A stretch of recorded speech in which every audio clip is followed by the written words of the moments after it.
بسم اللہ الرحمن الرحیم. وی لاگ نمبر 3 معارف القرآن جلد اول پیج 575 سورۃ البقرہ نمبر 2 اور آیت نمبر 232. ناظرین ہیڈنگ وہی چل رہا ہے، یعنی کہ متعلقہ عورتوں کو اپنی مرضی کی شادی کرنے سے بلا وجہ شرعی روکنا حرام ہے.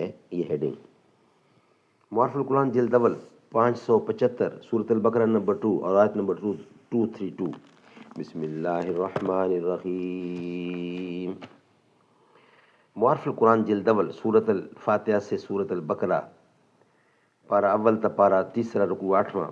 رائٹر اس کتاب کے مفتی اعظم پاکستان حضرت مولانا مفتی محمد شفیع صاحب رحمۃ اللہ علیہ. بسم اللہ الرحمن الرحیم. الحمد للہ وکفی وسلام علی عبادہ الذین اصطفی. قال النبی صلی اللہ علیہ وسلم خیرکم من تعلم القرآن وعلمہ. بہترین لوگ وہ ہیں جو خود بھی قرآن پڑھیں، دوسروں کو پڑھائیں، سکھائیں اور لکھائیں. گئے وہ ایام، اب زمانہ نہیں ہے صحرا نور دیوں کا، جہاں میں مانند شمع سوزاں میان محفل گداز ہو جا. وجود افراد کا مجازی ہے، ہستی قوم ہے حقیقی. فدا ہو ملت پہ یعنی آتش زن تلسم مزاج ہو جا، تلسم مجاز ہو جا.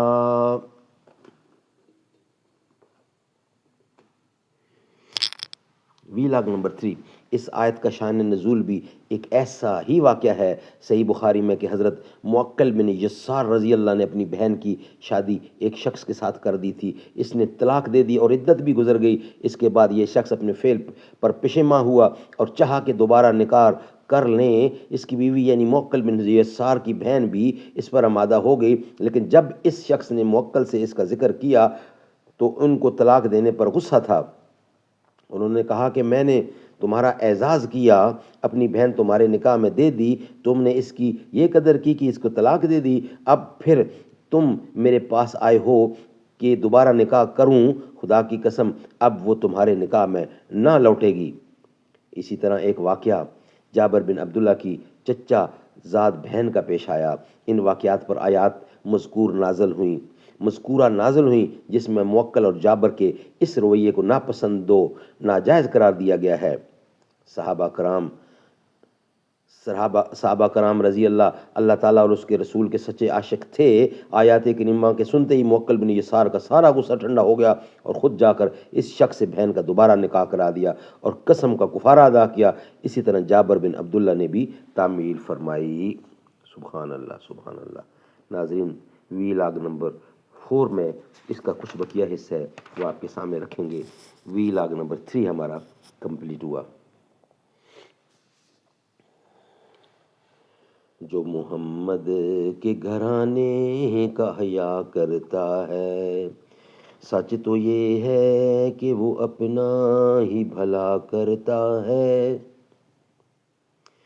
تربت فاطمہ زہرا اسے دیتی ہے دعا، یاد شبیر میں جو آہ و بکا کرتا ہے. جو محمد کے گھرانے کا حیا کرتا ہے، سچ تو یہ ہے کہ وہ اپنا ہی بھلا کرتا ہے.